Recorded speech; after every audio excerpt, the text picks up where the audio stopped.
We finally left the end zone. Just look at this beautiful scenery. It's marvelous, even though it's a bit different from what we had pictured. We were able to secure a few basic resources and are storing them in our bus. I'm glad we prepared ourselves well for this kind of scenario, especially since our inventories in the end zone ran low. Don't forget that if you need additional information, you can look at our survival guide at any time.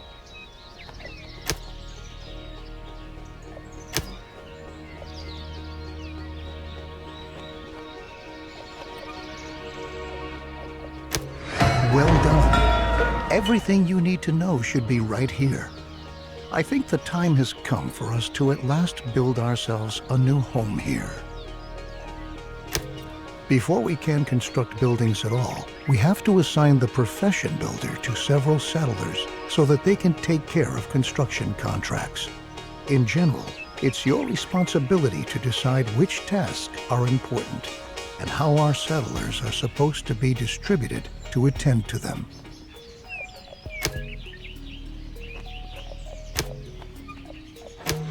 All right. Your builders will be ready as soon as construction contracts have been issued. It's time to start focusing on our key and most basic need: water.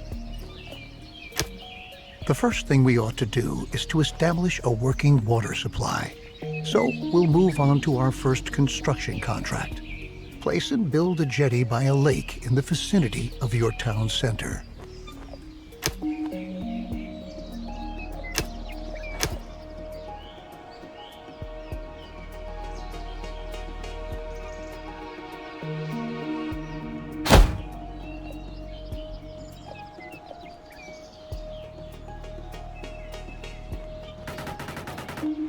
Very good. The jetty was completed as planned.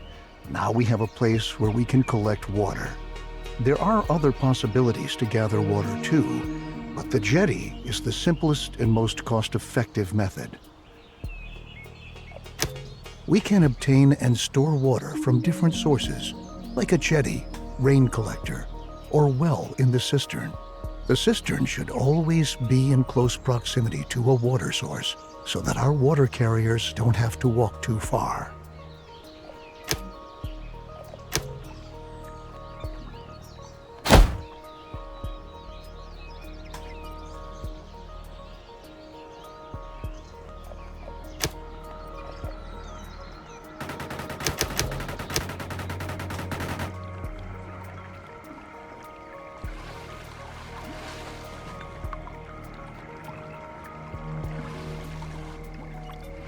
Great.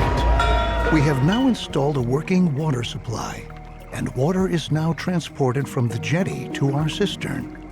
Consider hiring more water carriers if you don't have enough settlers available. You can never have enough water in storage. Now we should focus on food production. It's important to ensure the supply right from the start. A gatherer's cabin, a hunting lodge, or a fishing hut can directly remedy the situation. I suggest starting with a fishing hut, since we're already located near a lake.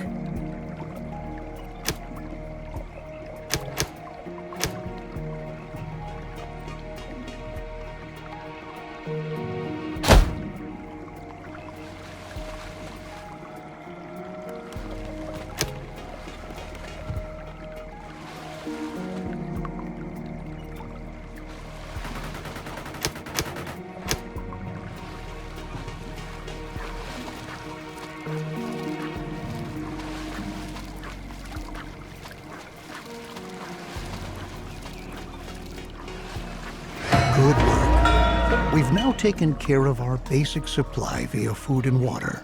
Make sure that you have enough food and water on hand at all times, especially if you want to upgrade your settlement.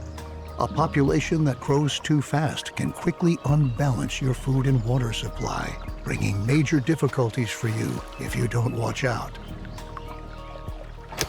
Crops are another excellent way of getting food, because they constantly grow as long as the soil is moist enough.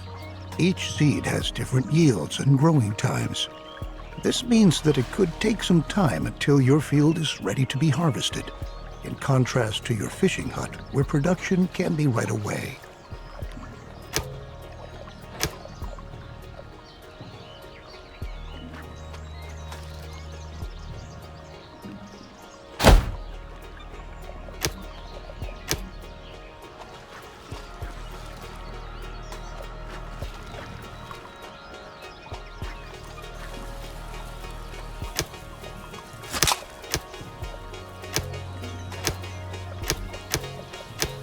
Looks good. Remember that we need the widest variety of food sources to stay healthy. You should also plan ahead for drought periods that might come when it's not going to rain. Stock up on food and adapt your production to avoid bottlenecks. I'll show you a few more strategies later on. At the beginning, we don't have much scrap, wood, or other resources. We could build a production building, but to obtain resources as fast as possible, it's best that we start gathering right away. Assign a Gather All Resources task. All the settlers who haven't been assigned any profession by you are going to accept these kinds of tasks. In addition, settlers distribute resources within your settlement.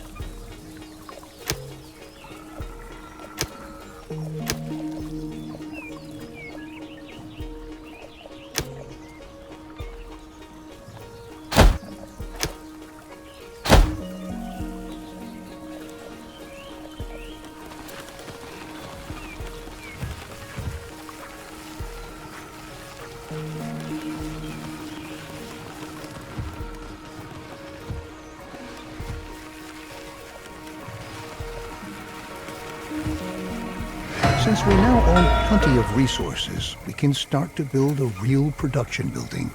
Then you don't have to always make efforts by hand that collecting is taking place. Production buildings are not only easier to manage, they are also distinctly more effective than simple tasks. Don't place production buildings too far away from your settlement. You'll be able to change their working area at any time later on. Right on. The best thing for us to do now is to build a forester's lodge to automate our supply of wood and make it more effective at the same time. Foresters are not only able to chop down trees, they reforest areas with trees as well.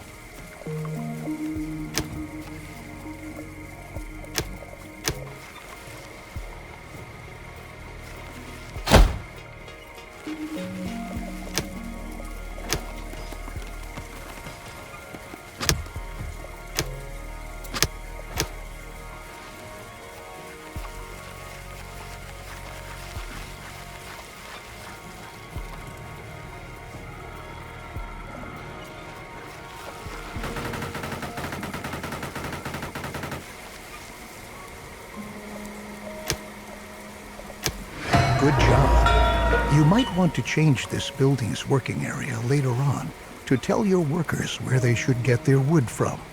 And for your information, if you want, you can also tell your forester's lodge that they only ought to attend to reforesting an area in order to create a lush, green forest which generations to come can use. Very good. Now we ought to take care of collecting scrap. Scrap is one of the most valuable resources because the quantities present are limited, and we can recover other resources from scrap. Unlike the task we just had, the scrap yard allows larger quantities of existing scrap to be dismantled than with ruins or wrecks.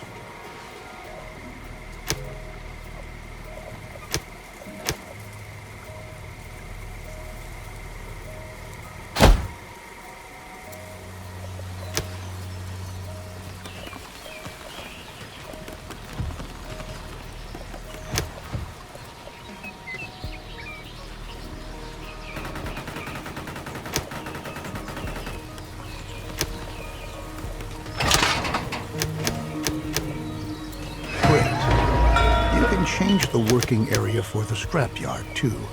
We can recycle scrap into 4 additional resources: cloth, metal, plastic, and electronics. We'll do that shortly, But for now, we ought to take care of your settlers' needs first. Our people want a place to sleep and live. Cabins fulfill their need for safety and privacy and increase the confidence of their inhabitants. In other words, building cabins increases their willingness to start families and reproduce, if you know what I mean.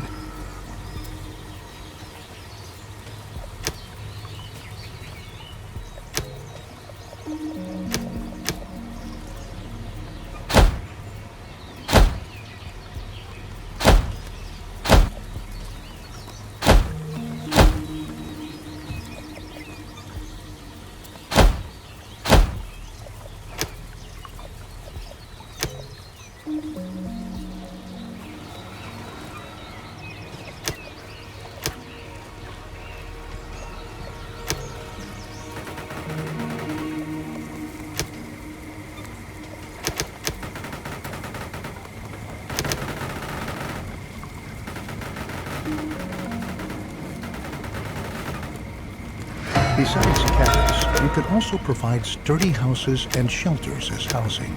Sturdy houses withstand sandstorms better and have an increased storage capacity to boot. Children living in houses gradually fill up the house's stockpiles. Settlers do not reproduce in a shelter because they lack privacy. Let's return from our excursion into housing and refocus on scrap. With the help of a recycler or refinery, scrap can be sorted into 4 different resources. A recycler always takes scrap apart, one resource at a time, while a refinery automatically produces all 4 resources. To start off, you should build a recycler and produce cloth.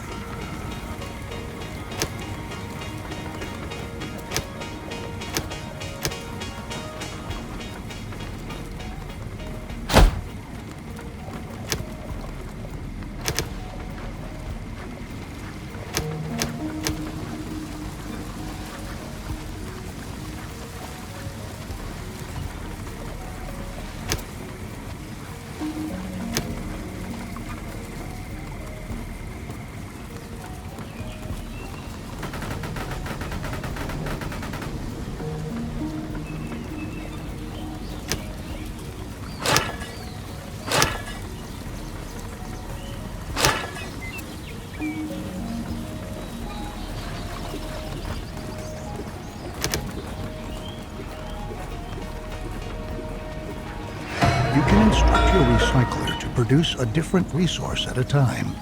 It's important that you focus on the resources you really need, at least in the beginning. Cloth and metal look like good options if you want to equip us with protective clothing and tools. Happy settlers are industrious settlers. That's why we ought to look after our people and protect them against the surroundings and dangers, like radiation. So let's start by transforming our newly recovered cloth into protective clothing. A tailor will be able to help us with that.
We categorize environmental radiation into 4 levels: no radiation, low level, medium level, and high level radiation.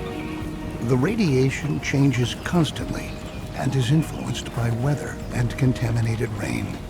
Protective clothing helps to protect us against this kind of radiation, but it takes a while before it's produced. And production relies on a steady flow of incoming resources. Try to establish production chains at an early stage and start to stockpile goods so that some are always on hand. The tools we brought along from the Endzone are slowly but surely running out. So now, let's focus on manufacturing new tools. The tools will help us to work effectively. We'll need metal for that, so we'll prepare for production by building another recycler, which we'll commission to recover metal from scrap. After that, we'll need a workshop to enable the manufacturing of brand new tools.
With our lovely new tools, we are now prepared to work effectively. Should you ever run out of metal, keep in mind that you can also instruct your workshop to manufacture tools from scrap instead of metal. Though they won't be quite as effective, it's still better than being forced to work with bare hands. Down in the Endzone, we had sufficient time and resources to educate ourselves properly. But our children don't have this luxury. We ought to build a school and pass on what we've learned. As a result, they will be able to survive and work better and more effectively.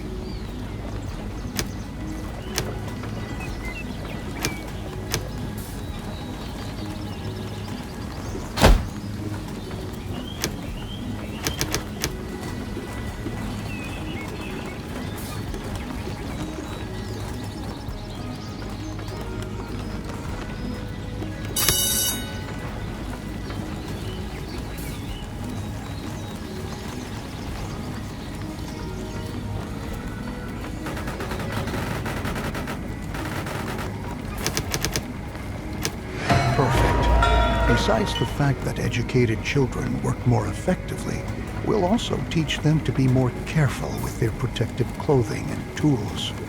This, in turn, leads to them staying intact longer, and we conserve valuable resources. Now that our population is starting to grow, we ought to again turn our attention to the topic of food production. We are already accumulating fish and tilling our fields. A gatherer's cabin will now enable us to gather mushrooms and berries from the forest nearby.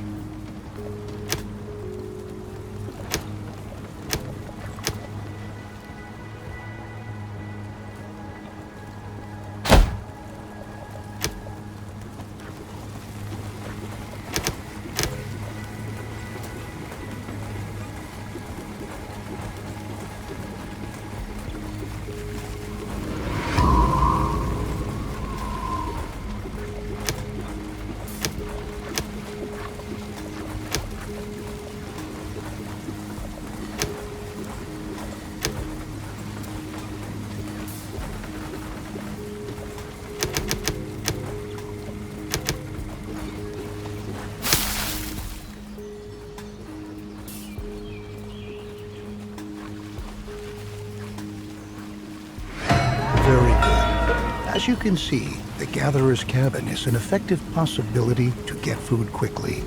But watch out. After a drought, it's going to take some time before the plants have regrown. As is the case with most buildings, here too, you can relocate the working area at any time. Although we are sufficiently supplied at the moment, our survival depends on diligent planning.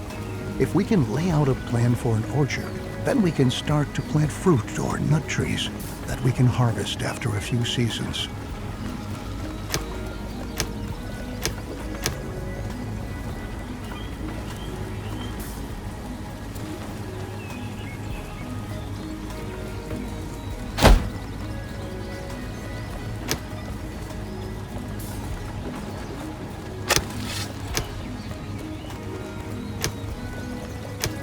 The orchard has been laid out, and the trees are already beginning to grow.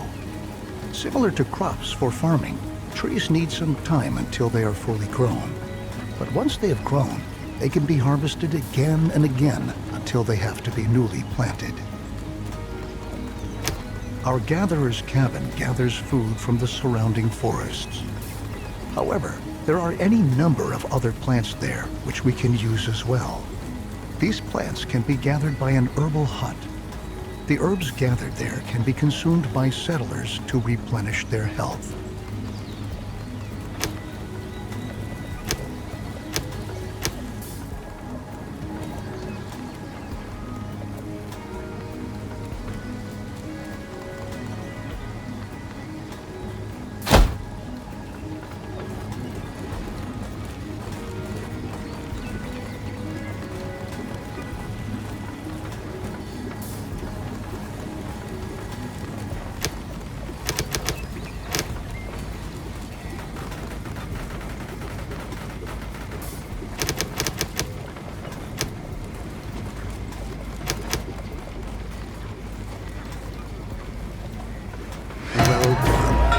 We can equally utilize the gathered herbs to convert them into medicine later on.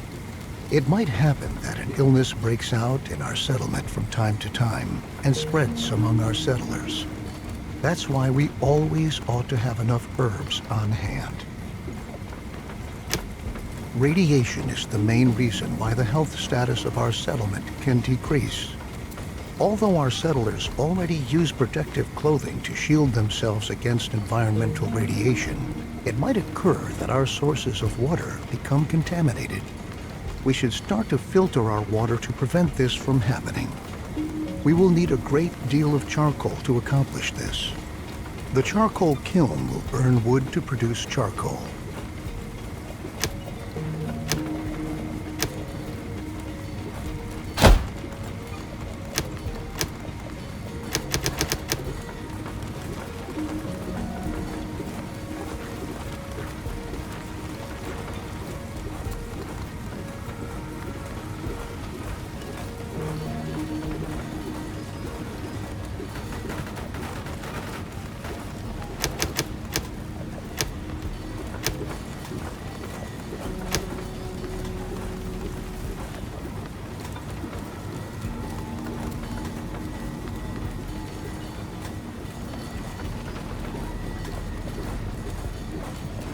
Great. We can use the charcoal in conjunction with a filtration system to purify our water. Unfortunately, our cistern is not able to do this. Only the water tower has the necessary equipment for this capability. It would be a disgrace if we had to demolish our trusted cistern just to erect a water tower in its place. What we ought to do instead is upgrade the cistern itself. A water tower can store much more water and provides workplaces for a lot more water carriers than our old cistern.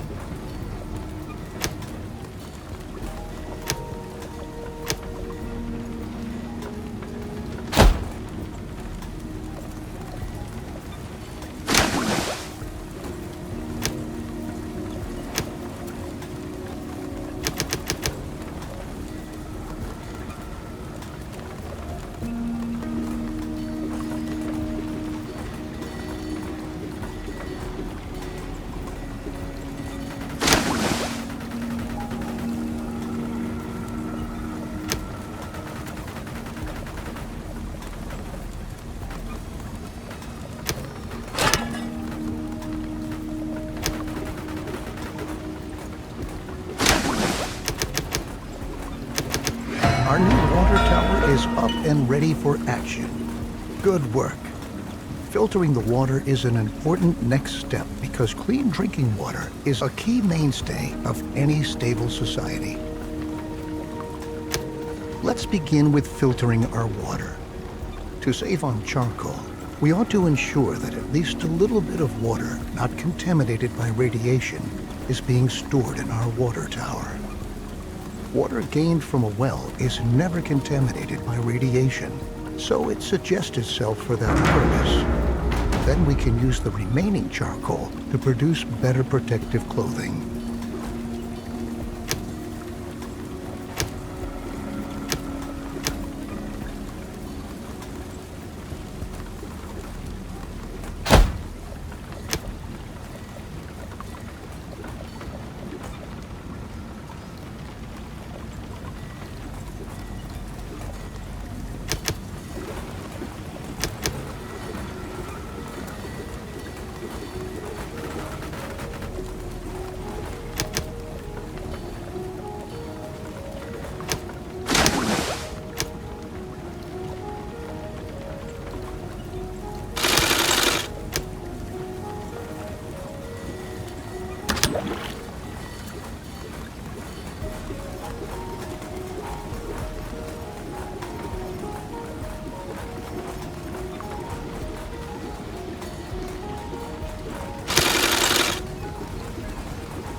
Good work. We are continuously taking steps towards being better and better equipped to be able to survive in this hostile environment. Filtered water is a precious asset, and later on we can even use it to irrigate our fields. But let's not get ahead of ourselves. It's true. We should never forget that even when we optimally prepare and protect ourselves, we're still going to lose friends and members of our family time and again. We're going to mourn them, come what may. But if we're able to bury them in a cemetery, then we'll get over the pain and let them rest in peace.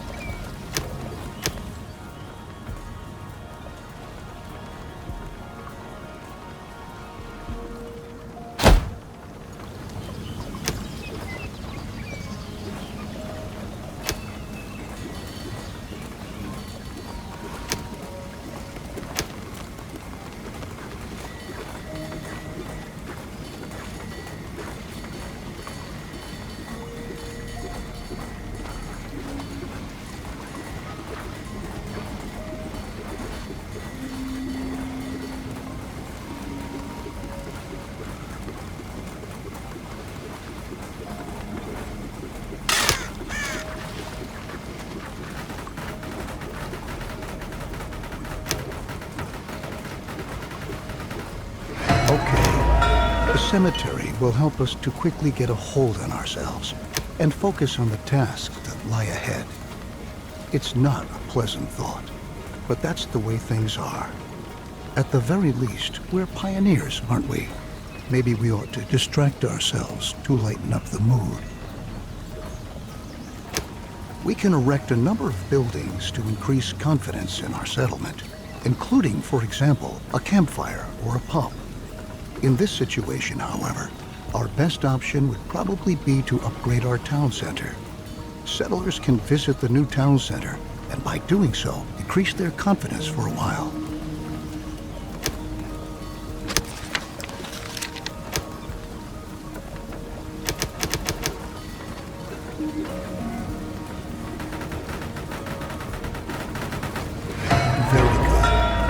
The new town center not only gives us more storage space, at the same time, it functions just like a campfire too. Settlers can visit the new town center, and by doing so, increase their confidence for a while. Now that we have made efforts to ensure the spiritual well-being of our settlers, we ought to attend to their physical health as well. Our settlers can get sick from time to time. Settlers who become infected with an illness might die from it if they aren't treated. Settlers go to a medical facility to receive treatment and are admitted there provided that beds are still available. The medical facility needs electronics to be able to be built, which means we'll need another refinery.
With this step, we have ensured the survival of the settlement for a while.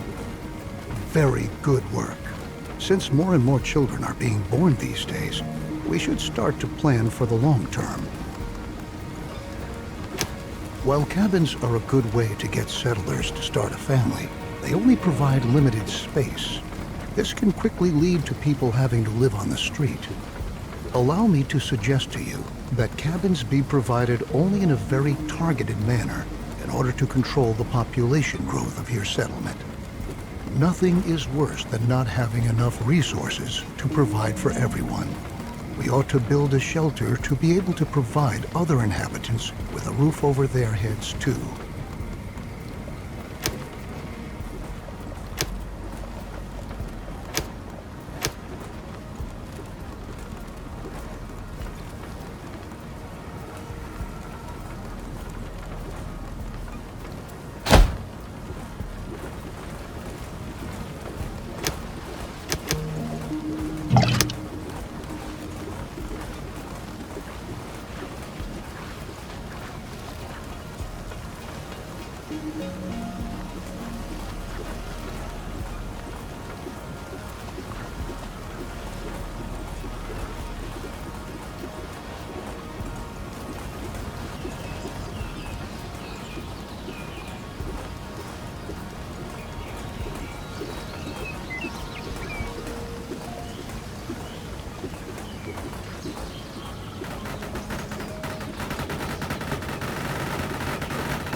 Very good. Remember that when children grow up, they're going to leave their parents' house and look around for a new place to live. It might happen that they don't find any home at all.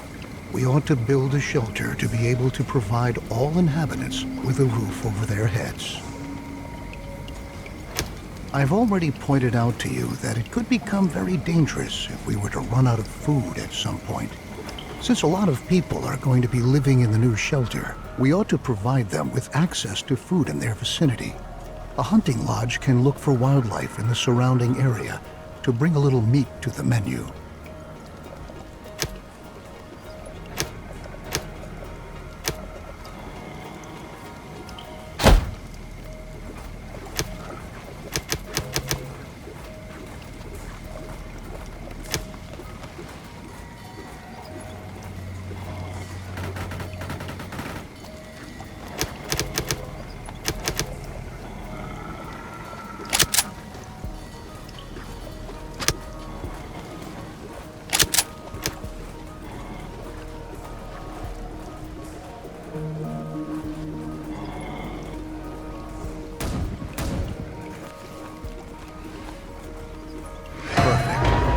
The hunting lodge equally provides us directly with food, but it functions somewhat irregularly because it relies on wildlife in the surrounding area. Nevertheless, it can be indispensable during a drought because even the deer and wild boar still roam around the forest. In light of our increased production, Our stockpile is surely going to run out soon. The supply routes for our production buildings are getting longer and longer as well. To address this problem, you want to build a warehouse and design roads.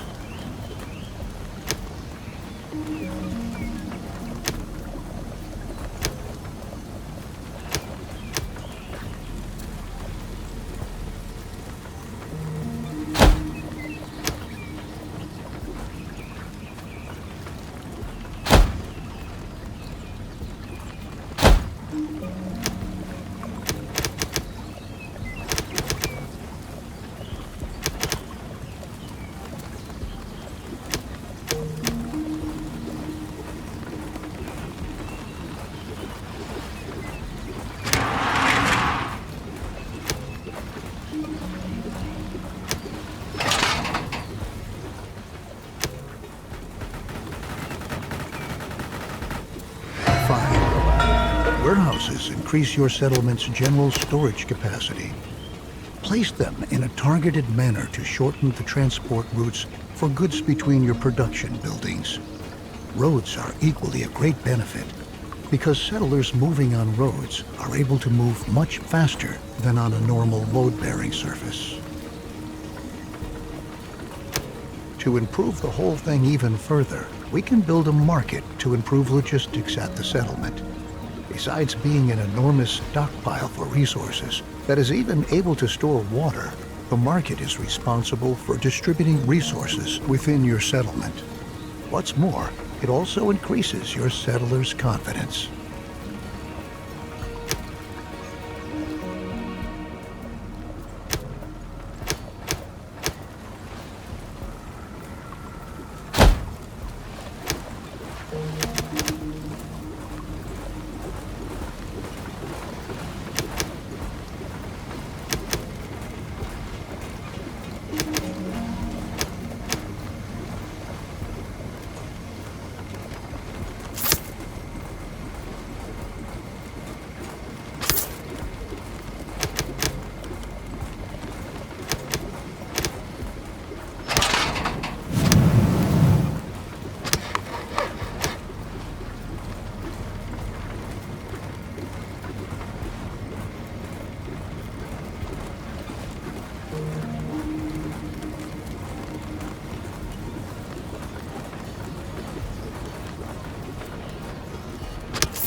Logisticians are able to amass resources from the whole settlement and bring them to the market.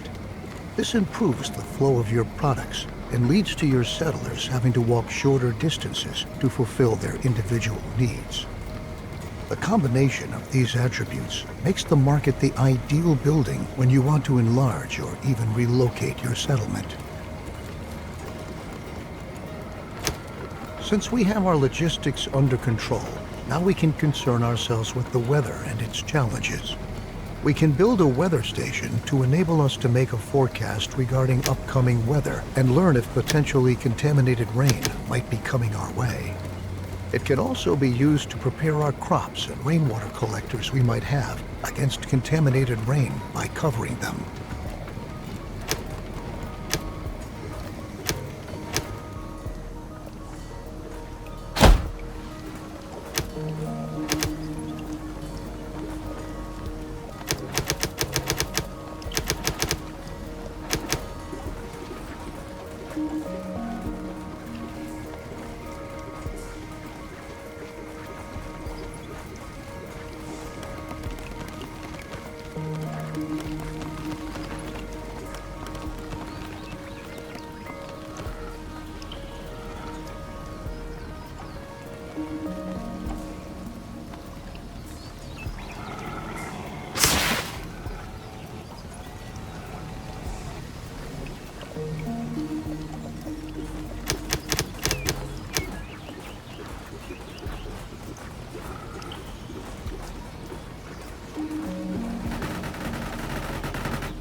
that we know what sort of weather awaits us and how we can protect ourselves against contaminated rain by covering our crops in rainwater collectors, we ought to attend to collecting the rain we want.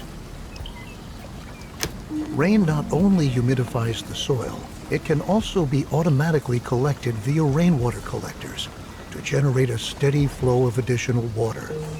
Since we've already built our weather station, we're able to decide what kind of circumstances would make us want to cover our rain collectors.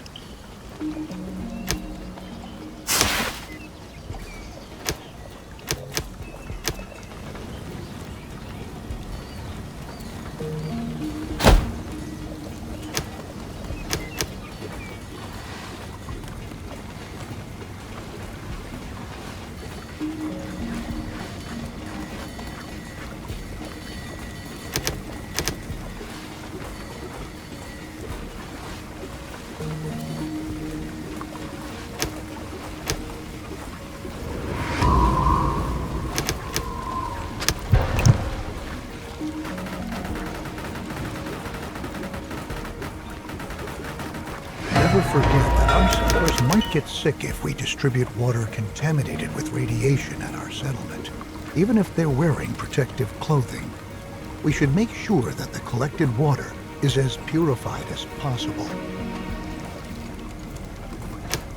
We can have our crops covered to shield our seedlings against radiation. But once they've been covered, naturally they won't be irrigated with rain anymore. To rectify this problem, we can build an irrigation plant that is able to artificially regulate soil humidification. Place this building with care, because it is only going to irrigate the soil within its impact radius.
As long as our irrigation plant is supplied with filtered water, it is able to neutralize a possible contamination of the soil due to radiation.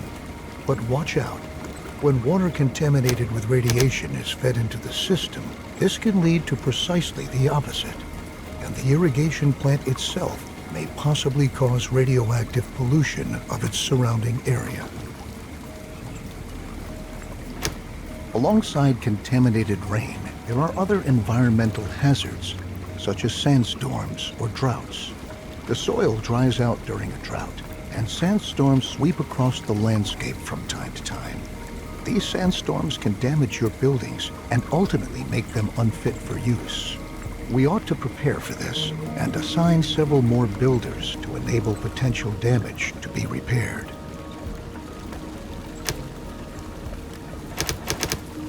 You can decide which type of task your builders ought to give priority to at our town center. You can instruct them to merely repair buildings, to erect new buildings, or do both at the same time. This enables you to react quickly in crisis situations, for instance, in the event of a sandstorm, and to quickly attend to having damaged buildings repaired. Since we have taken care of all of the pressing needs of our settlement, such as food, water, protective clothing, and tools, Now we ought to attend to increasing the settlement's overall productivity. Down in the Endzone, we dealt with the concept of a solar collector. This solar collector is able to collect sunlight and convert it into electricity. We wanted to try our idea to see whether or not it worked and build you a solar collector.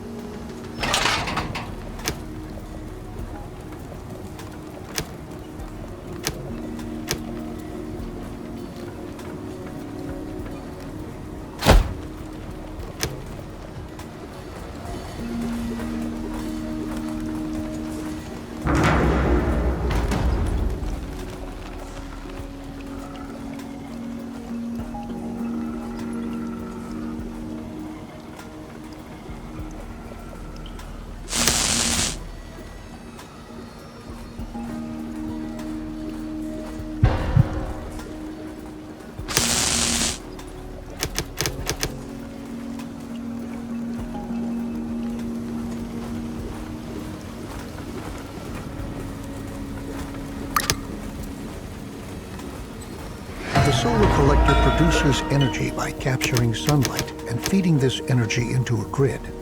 The solar collector also gives us all the relevant information we need to keep an eye on our settlement's power consumption. Each of your buildings automatically hook up to this power grid when you set up an electric power pole within the building's range. Buildings supplied with electricity work distinctly more effectively and produce faster as a result. What's more, housing supplied with electricity increases the confidence of the settlers who use it.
I can only picture how our ancestors must have felt with their almost infinite supply of energy. However, you ought to constantly keep an eye on your power consumption to avoid outages. Logically, the solar collector is only able to produce energy during the daytime. It would be beneficial if we could also make electricity available at night so that our settlement remains effective. It's clear that we currently work slower at night, so let's try to store the surplus energy we produce during the daytime to enable it to be used at night.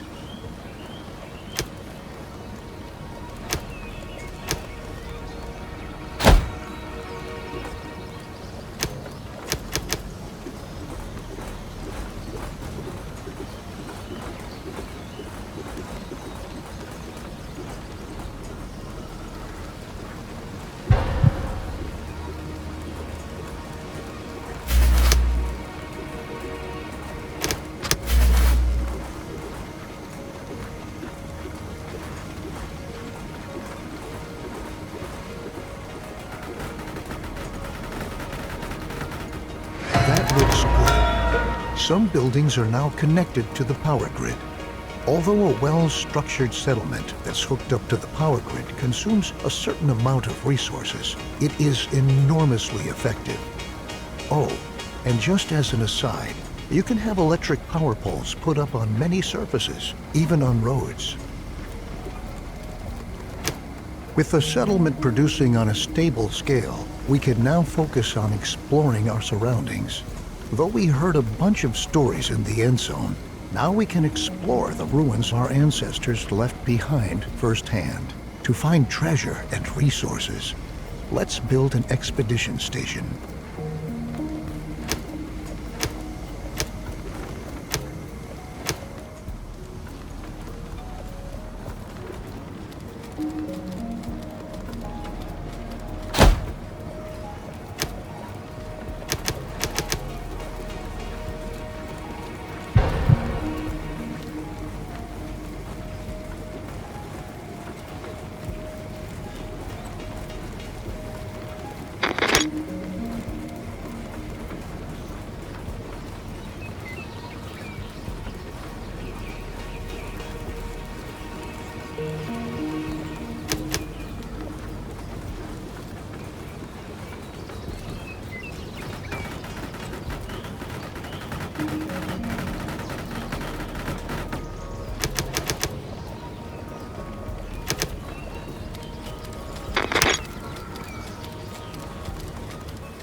Well done. Assign settlers to be scouts and prepare expedition rations.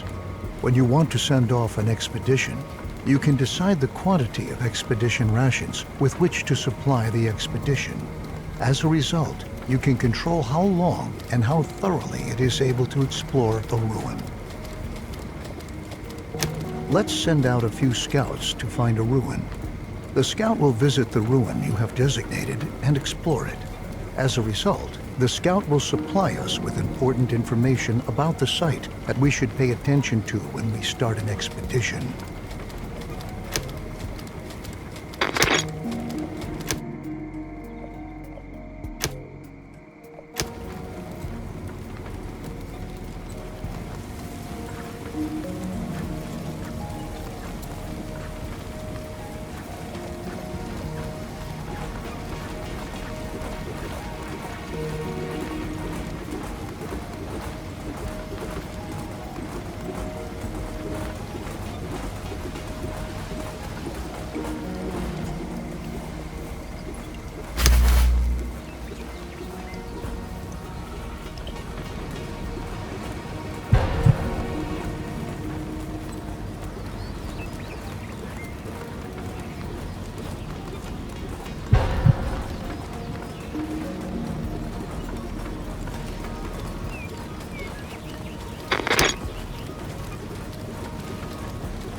Brought along a variety of useful information.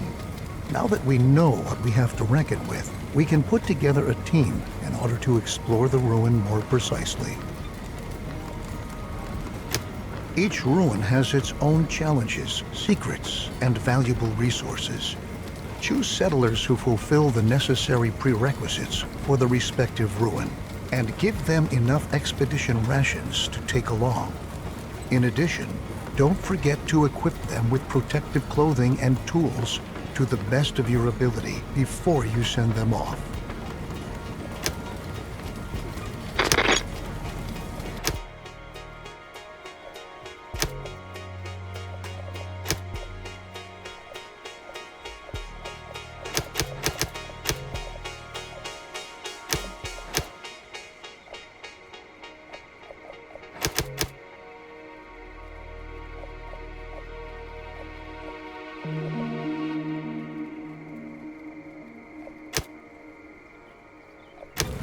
Now that you've commissioned the expedition, it's now in preparation stage. Expedition rations and other necessary resources are being amassed. Afterwards, the settlers you selected will relinquish their old tasks, assemble, equip themselves, and subsequently set off together on their way. Get yourself ready to make tough decisions. Good news. Your expedition has finally reached its destination. Now it's all up to you. Contact them and listen to what they have to say to you. Make wise decisions and guide the settlers through the ruin with meticulous care.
Your decisions during an expedition are decisive for its success. Try to be as well prepared as possible and make wise decisions because the consequences could be fatal. Now let's loot this place and get out of here. Take as many resources as your settlers can carry and bring them back to your settlement.